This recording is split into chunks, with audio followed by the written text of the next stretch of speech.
पारसी धर्म के लोग बड़े शांत होते हैं, शादी विवाह बड़ा कम ही मतलब इन लोग में, इनकी जनसंख्या बहुत कम होती है। ये अपनी आय का अधिकांश हिस्सा दान कर देते हैं। इसमें आप रतन टाटा का नाम सबसे पहले सुनो।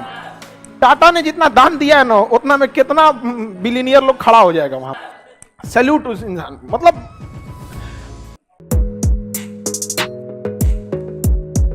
गृह मंत्रालय आज चाहे तो किसी को नागरिकता दे सकती है। समझ में आएगी नहीं? कोई झमेला नहीं है। गृह मंत्रालय गवर्नमेंट का है, लेकिन मीडिया में कुछ रहना चाहिए। समझा क्या? जैसे हम लोग के लिए भी क्या चीज है? पढ़ाई है। पढ़ाई खास करके जीएस इतना समुंदर है ना कि हमको आलतू फालतू चीजों को ध्यान नहीं देना पड़ता। लेकिन अगर वही छोटा सा पढ़ाई रहता तो हम भी अंट संट बताते। हमारा जीएस ही इतना है कि अगर पढ़ाना चालू करे आदमी तो ये पूरा ही हमारा ये वाला जन्म खत्म हो जाएगा। खत्म नहीं होता है जीएस, सब चीजें पकड़ लीजिए यहाँ से। समझ में आएगी नहीं क्या? लेकिन नेताओं को क्या चाहिए? उन सबको तो पता है कि डाटा पे भाग जाएगा सब यहाँ पे। इसलिए आप इतने उम्मीद मत रखिएगा कि मीडिया में जाएंगे, किसी नेता से कहिएगा कि बताओ कितना स्कूल बनाए, तो आपको मीडिया वाला बर्दाश्त करने देगा। तुरंत एंकर कहेगा अच्छा रुकते हैं एक ब्रेक के लिए, ब्रेक के बाद आपका फिर से स्वागत है, और 5 मिनट में आपका व्यवस्था कर देगा कैमरा बंद करके। समझा कि पैसा देता है सब। हम लोग से कहता है खान साहब ये बात बस बोल दीजिए जितना पैसा कहिएगा। हम कहें कि तू हमारा कौन चीज समझता है? सड़क छाप। हाँ, डिबेट में, यहाँ पे डिबेट में बैठने के लिए भी सामने को बराबरी योग्य होना चाहिए। कोनो के अगले बगले ले गई। एक मीडिया वाला था, महिला थी, अब नाम नहीं लेंगे बेचारी उसकी। वो हमसे कहती सर जीडीपी बजट आया है, जीडीपी बहस का नाम क्या? जीडीपी 3 टाइप का होता है, बताइए आपको तीनों पता है? हम तो एक ही जान रहे थे। Nominal GDP, PPP GDP, real GDP. आपको इकोनॉमिक्स में पढ़ा है ना? अब ये जो आप जीडीपी बहस कीजिएगा, इसमें से कौन से जीडीपी में कीजिएगा? अरे बाप रे बाप, ये सब भी होता है। तो ये तो हाल हो गया है यहाँ पे।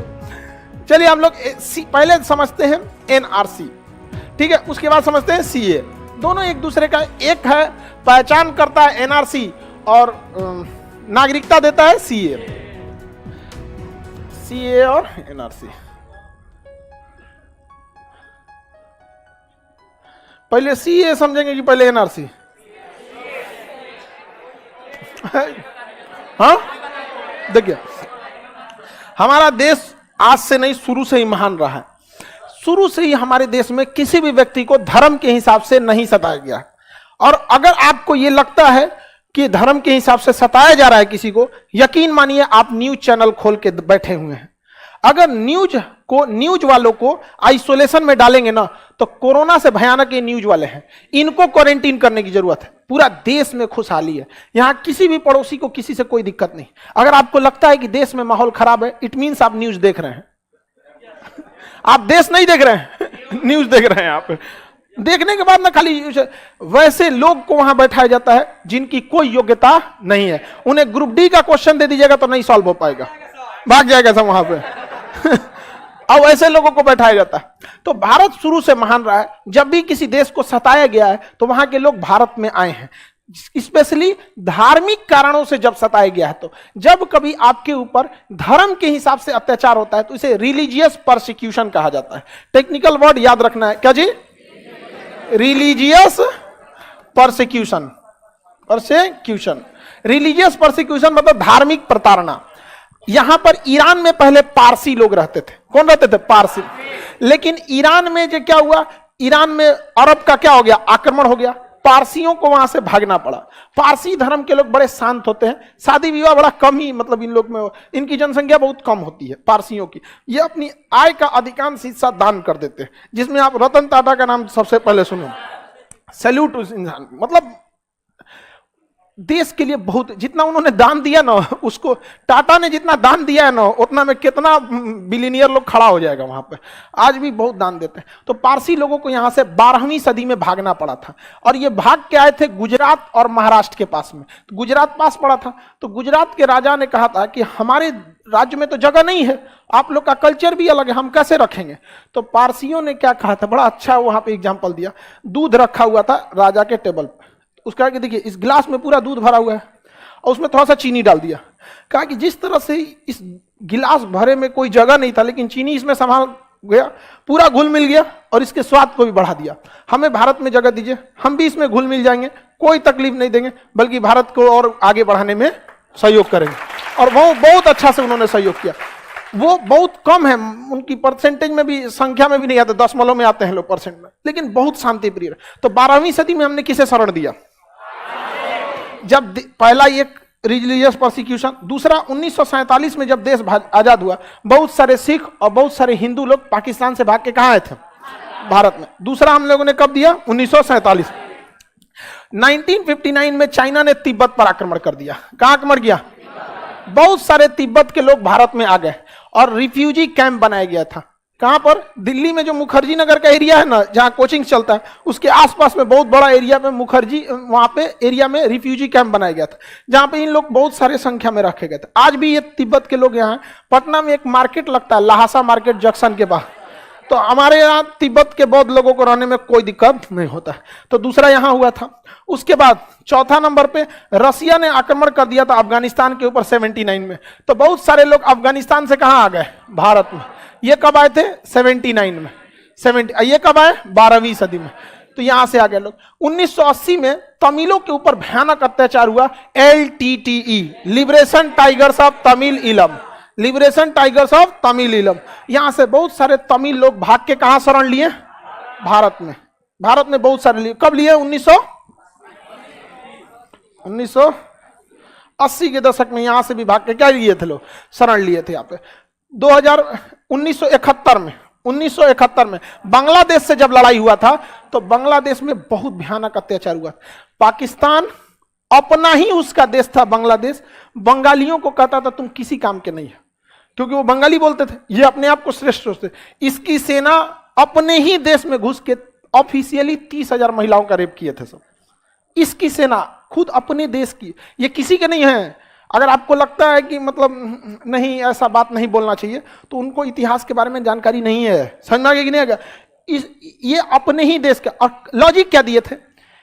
ये बांग्लादेश वालों को बोले थे, ये बांग्लादेश वाले प्योर पाकिस्तानी नहीं है, इसलिए जब हमारे बच्चे पैदा होंगे तो प्योर पाकिस्तानी होंगे। ये लॉजिक है इनका। ये लोग भाग के कहां आए थे? भारत में आए थे। और इतने करोड़ों की संख्या में लोग शरण लिए थे। हमारी चौथी पंचवर्षीय योजना इनको शरण देने के चक्कर में विफल हो गई, अनाज कम पड़ गया था।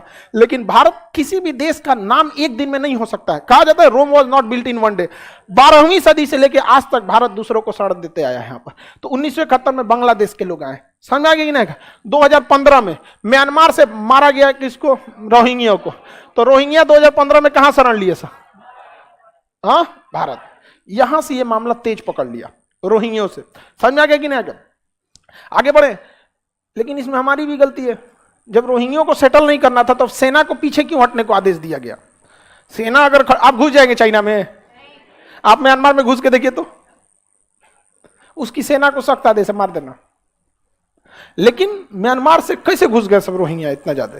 सेना तो पीछे हटी थी। आदेश देखिए, जैसा आदेश रहेगा वैसे ही सेना करे। सेना को बोलिए ना तू म्यांमार खाली करा के चला है,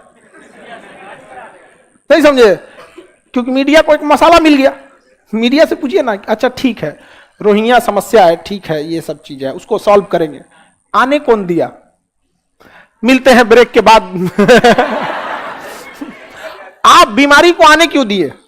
आप लाखों की संख्या में घुसा दिए यहां पर। अब म्यांमार मानेगा ही नहीं, क्योंकि वो डॉक्यूमेंट लेके तो आए नहीं है, पासपोर्ट लेके आए ही नहीं है। तो आपको पहले ना सोचना चाहिए यहां पर देश की समस्या इतना। तो मीडिया वाला ब्रेक के बाद कहेगा इसको कह दो, तबीयत खराब हो गया, चल गया इसका, चाहे इसका माइक कम करो, इसको चिल्लाने दो, इसको पोले खोल देगा हम लोग कहते यहां पर।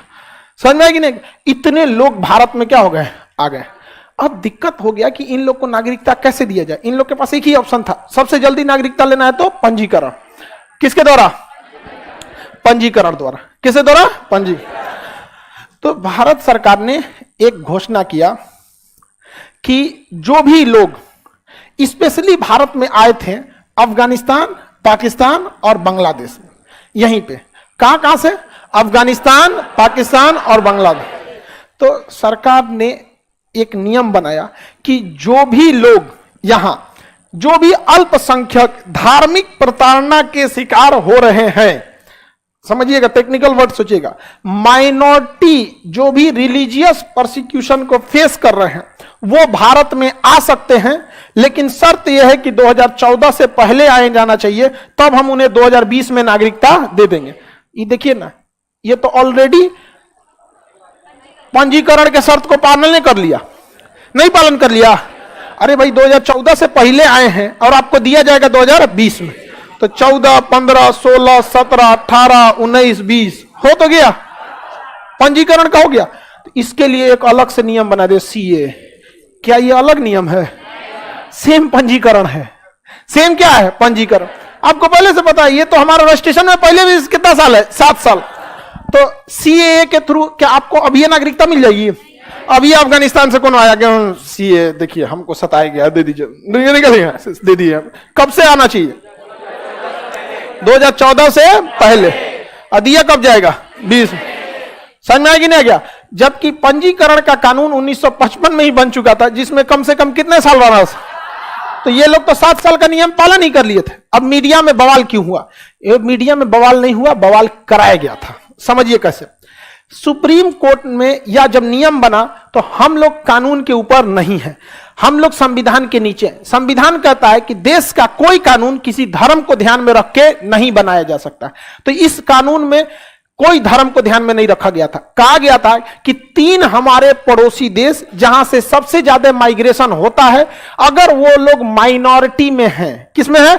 माइनॉरिटी में है, और उनके ऊपर धार्मिक प्रताड़ना होती है तो भारत में आ सकते हैं। अब देखो ध्यान से इसको कैसे मैनिपुलेट होता है। अफगानिस्तान में मुसलमान को छोड़ के सब अल्पसंख्यक है, पाकिस्तान में मुसलमान को छोड़ के सब अल्पसंख्यक है, अफगानिस्तान में मुसलमान को छोड़ के सब अल्प। तो सरकार नियम में लिखती है, ध्यान से समझिएगा, सरकार नियम में लिखती है कि पड़ोसी देश के अल्पसंख्यक जो धार्मिक प्रताड़ना के शिकार हैं वो भारत आ सकते हैं, उन्हें सीए के तहत नागरिकता दी जा सकती है। लेकिन भाषण में बोला जाता है कि पाकिस्तान, अफगानिस्तान, बांग्लादेश से हिंदू, बौद्ध, जैन, सिख, ईसाई, मुस्लिम को छोड़कर सबको नागरिकता दी जाएगी। बात समझ रहे हो? समझ गए? तो वो भाषण था। जबकि सुप्रीम कोर्ट ने सरकार को बुलाया, ये क्या है? तो सरकार वहां खड़ा होकर कही थी कि भाषण से हमको क्या बहस है, हमको भाषण से क्या मतलब है। हम आपको लिखित में दे रहे हैं कि जो लोग धार्मिक प्रताड़ना के शिकार हैं और अल्पसंख्यक हैं, हम उन्हें नागरिकता दे रहे हैं। अल्पसंख्यक को हमारा देश मान्यता देता है, क्योंकि हमारे देश में ही पूर्वोत्तर भारत में नागालैंड हो गया, मिजोरम हो गया, वहां हिंदू अल्पसंख्यक है। तो अल्पसंख्यक कोई गलत वर्ड नहीं है। तो सरकार सुप्रीम कोर्ट में क्या बोल रही है? अल्पसंख्यक। कानून में क्या लिख रही है? अल्पसंख्यक। भाषण में मुस्लिम छोड़कर सब। समझ में? और ये बात अभी तक उन लोग को नहीं समझ में आ रहा था कि सरकार को नागरिकता किसी को देना चुटकी का खेल होता है, गृह मंत्रालय का चुटकी का खेल। लेकिन ये सब समझ में आ गई नहीं क्या? अब क्लियर समझ में? टेक्निकल भाषा में क्या चाहिए?